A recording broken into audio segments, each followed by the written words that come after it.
Hello दोस्तों, शक्ति pharma YouTube channel पर आपका स्वागत है। दोस्तों, हम आपके लिए लेकर आए हैं यूपीएनएचएम फार्मासिस्ट का क्रैश कोर्स, जो कि आपके लिए बहुत महत्वपूर्ण होने वाला है। दोस्तों, हम इस क्रैश कोर्स के माध्यम से आपको subject wise most important MCQ provide कराने वाले हैं।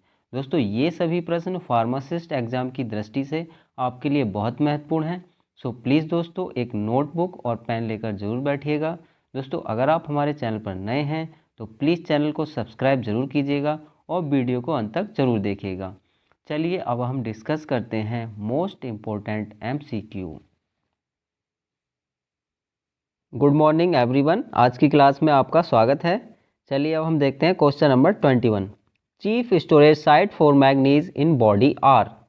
तो दोस्तों, जो मैग्नीज की चीफ स्टोरेज साइट कौन सी है ये बताना है, यानी मैग्नीज सबसे ज़्यादा स्टोर कहाँ पर होता है ये बताना है हमें। Option A kidney, option B muscle, option C stomach and option D heart. तो हमारा करेक्ट आंसर हो जाएगा ऑप्शन ए यानी किडनी। तो दोस्तों, किडनी की बेसिक यूनिट क्या होती है ये बताइए। तो किडनी की जो बेसिक यूनिट होती है नेफ्रॉन होती है, याद रखिएगा। किडनी की बेसिक यूनिट हमारी नेफ्रॉन है और each kidney contain 1 million nephron, याद रखना। यानी प्रत्येक किडनी में 1 मिलियन नेफ्रॉन पाए जाते हैं। अच्छा, ऑप्शन सी है हमारा स्टोमक। तो स्टोमक का पीएच होता है हमारा 1.5 टू 3.5, याद रखिएगा। स्टोमक का पीएच होता है 1.5 टू 3.5, जो कि एसिडिक होता है। अच्छा, हार्ट का मेन फंक्शन बताइए क्या होता है। हार्ट का जो मेन फंक्शन होता है, इट पंप ब्लड। इसका मेन फंक्शन होता है हमारा, it pumps blood through the body, याद रखिएगा। यानी it pumps blood through out the body, और ब्लड प्रेशर मेंटेन करना भी हार्ट का काम होता है। चलिए अब नेक्स्ट क्वेश्चन की ओर चलते हैं। नेक्स्ट क्वेश्चन है हमारा 22। Microcytic hypochromic anaemia occurs due to deficiency of. तो ऑप्शन ए है CO++, option B CO++ and option C zinc and option D iron. तो हमारा जो करेक्ट आंसर हो जाएगा ऑप्शन डी यानी आयरन। चलिए नेक्स्ट क्वेश्चन की ओर चलते हैं। दोस्तों, ये बताइए जिंक की जो डेली रिक्वायरमेंट होती है ह्यूमन बॉडी की कितनी होती है। तो जिंक की डेली रिक्वायरमेंट होती है, हमने लास्ट वीडियो में बताया, 12 टू 20 मिलीग्राम, याद रखिएगा। यानी जिंक की डेली रिक्वायरमेंट होती है हमारी 12 से 20 मिलीग्राम। चलिए अब नेक्स्ट क्वेश्चन की ओर चलते हैं। नेक्स्ट क्वेश्चन है हमारा 23। The main protein of the connective tissue is. तो कनेक्टिव टिश्यू में मेन प्रोटीन कौन सा है बताइएगा। Option A keratin, option B myosin, option C collagen and option D melanin. तो जो हमारा करेक्ट आंसर हो जाएगा ऑप्शन सी यानी कोलाजिन। चलिए अब नेक्स्ट क्वेश्चन की ओर चलते हैं। Question number 24। The sugar present in nucleic acid is. तो न्यूक्लिक एसिड में कौन सी शुगर प्रेजेंट होती है ये बताना हमें। Option A ribose, option B xylose, option C glycose and option D fructose. तो हमारा जो करेक्ट आंसर होगा ऑप्शन ए यानी राइबोज इन न्यूक्लिक एसिड। तो न्यूक्लियस में राइबोज शुगर प्रेजेंट होती है, याद रखिएगा। इंपॉर्टेंट क्वेश्चन है। चलिए अब नेक्स्ट क्वेश्चन की ओर चलते हैं।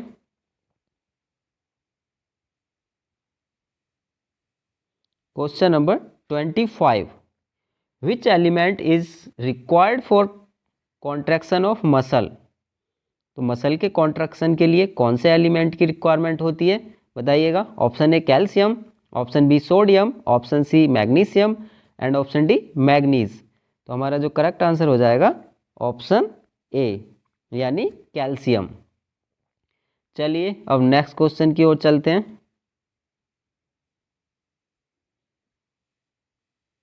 Question number 26। Lipogenesis is the formation of.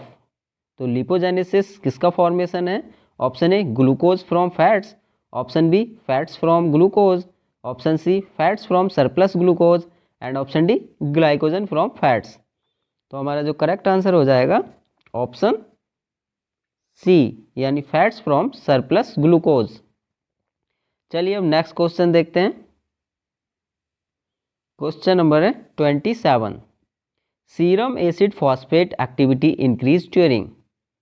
तो सीरम एसिड फॉस्फेट की एक्टिविटी इंक्रीज हो जाती है किस में? Option A carcinoma, option B pancreatitis, option C leukaemia and option D obstructive jaundice.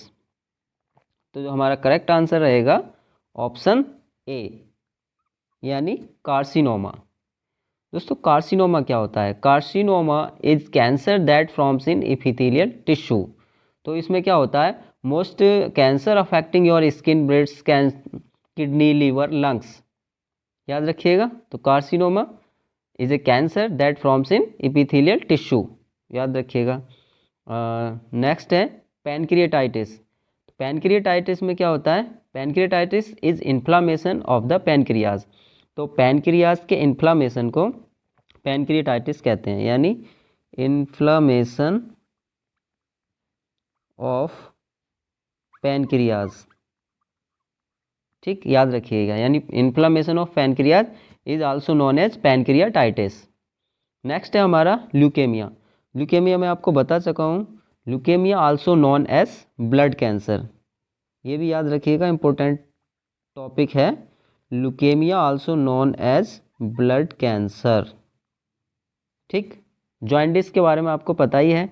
Jaundice का होता है दोस्तों इन्फ्लामेशन ऑफ लीवर, लीवर पर स्वेलिंग आने के कारण जॉइंटिस हो जाता है। चलिए अब नेक्स्ट क्वेश्चन की ओर चलते हैं।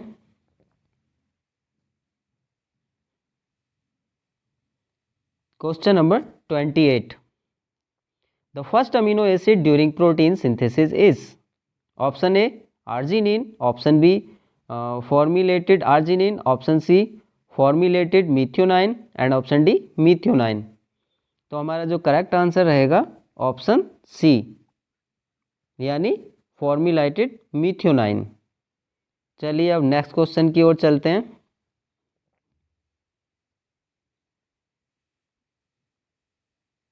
Question number 29।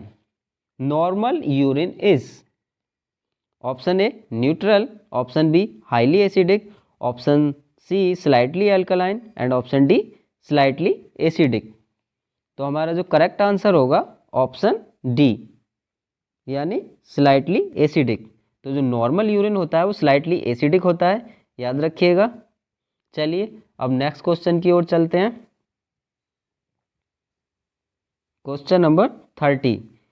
Milky type colour of urine is due to presence of. तो यूरिन का जो मिल्की टाइप कलर होता है वो किसकी प्रेजेंस के कारण होता है? Option A albumins, option B haemoglobin, option C fatty acids and option D nephritis. तो इसका जो करेक्ट आंसर होगा ऑप्शन सी, यानी फैटी एसिड। तो milky type colour of urine is due to presence of fatty acid. चलिए अब next question की ओर चलते हैं।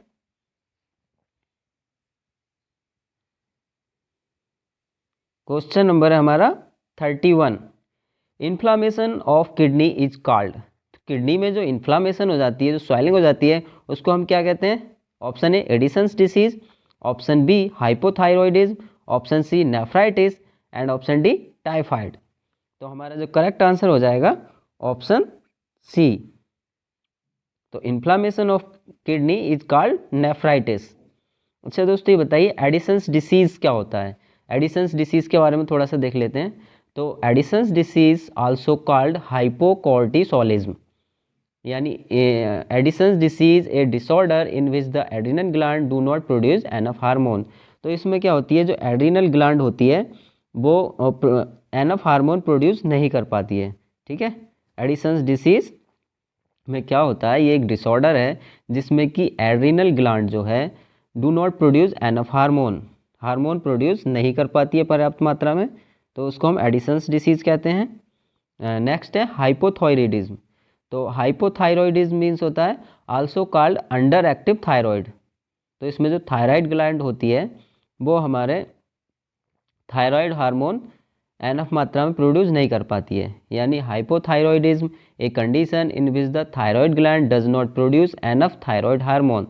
तो जो थायराइड ग्लैंड होती है इसमें वो पर्याप्त मात्रा में थायराइड हार्मोन नहीं सीक्रेट कर पाती है, उसको हम हाइपोथायरॉयडिज्म कहते हैं। ठीक है। और दोस्तों टाइफाइड फीवर के बारे में बताइए। टाइफाइड फीवर क्या होता है? ये टाइफाइड फीवर जो हमारा होता है is also known as enteric fever. इसको टाइफाइड फीवर को हम एंट्रिक फीवर के नाम से भी जानते हैं, याद रखना, एंटेरिक फीवर। ठीक, याद रखिएगा, typhoid fever is also known as enteric fever. Typhoid fever में क्या होता है? तो typhoid fever is an infection that spreads through contaminated food and water. तो टाइफाइड एक प्रकार का फीवर है जो कि कंटामिनेटेड वाटर और फूड के प्रयोग से फैलता है। ठीक है। और typhoid fever is caused bye, इसका कॉजेटिव एजेंट क्या है टाइफाइड फीवर का? तो याद रखिएगा, टाइफाइड फीवर का जो कॉजेटिव एजेंट है वो होता है, याद रखिएगा, इंपॉर्टेंट है, ये कई बार पूछा जाता है।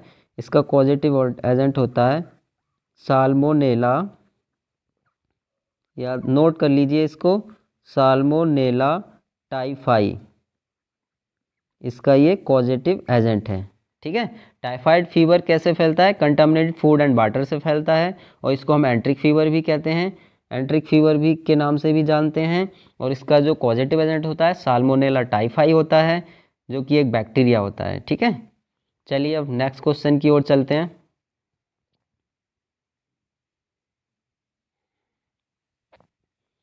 Question number 32 a component of coenzymes is, a component of coenzyme A is. तो option A isocine, option B thiamine, option C pantothenic acid and option D pyridoxine. तो करेक्ट आंसर बताइए कौन सा होगा? तो हमारा करेक्ट आंसर हो जाएगा ऑप्शन सी। ऑप्शन सी मतलब कि पेंटोथेनिक एसिड। अच्छा, पेंटोथेनिक एसिड कौन सी विटामिन होती है ये बताइए। तो दोस्तों जो पेंटोथेनिक विटामिन होती है ये कौन सी होती है? तो पेंटोथेनिक एसिड को हम विटामिन B5 के नाम से याद रखते हैं, याद रखिएगा, vitamin B5 also known as pantothenic acid. और पायरिडॉक्सिन कौन सी विटामिन होती है? तो पायरिडॉक्सिन का जो केमिकल नेम होता है वो होता है विटामिन B6 का, याद रखिएगा, B6 का केमिकल नेम होता है पायरिडॉक्सिन। और थायमीन का बताइए, थायमीन का आपको पता ही होगा। थायमीन जो विटामिन होती है ये कौन सी विटामिन होती है? ये होती है विटामिन B1, याद रखिएगा। ठीक है। तो थायमीन विटामिन B1 होती है, पेंटोथेनिक एसिड विटामिन B5 और पायरिडॉक्सिन विटामिन B6, याद रखिएगा, नोट कर लीजिए। चलिए अब नेक्स्ट क्वेश्चन की ओर चलते हैं।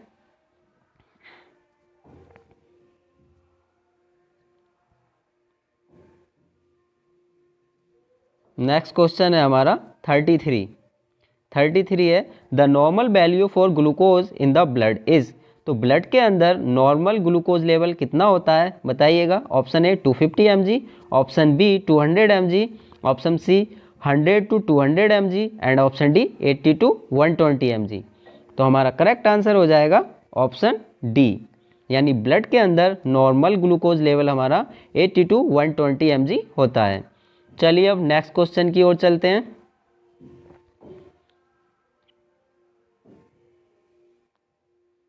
नेक्स्ट क्वेश्चन है हमारा 34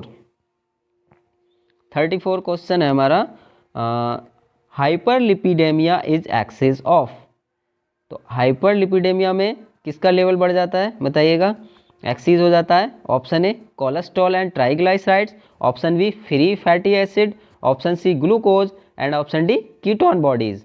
तो जो हमारा करेक्ट आंसर हो जाएगा ऑप्शन ए, यानी cholesterol and triglycerides, cholesterol and triglycerides. तो हाइपरलिपिडेमिया में हमारा कोलेस्ट्रॉल एंड ट्राइग्लाइसराइड्स एक्सेस हो जाते हैं, यानी लेवल बढ़ जाता है। चलिए अब नेक्स्ट क्वेश्चन देखते हैं।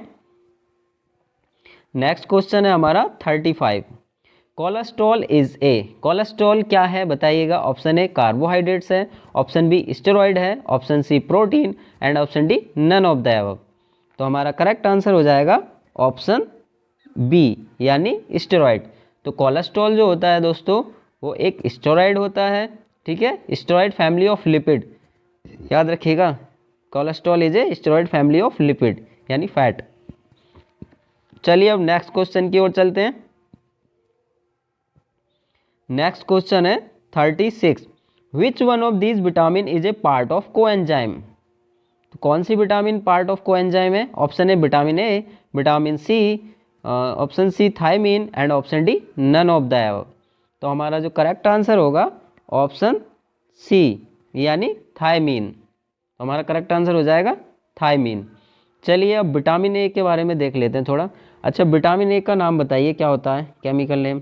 तो विटामिन का जो केमिकल नेम होता है हमारा वो होता है, याद रखिएगा, रेटिनॉल।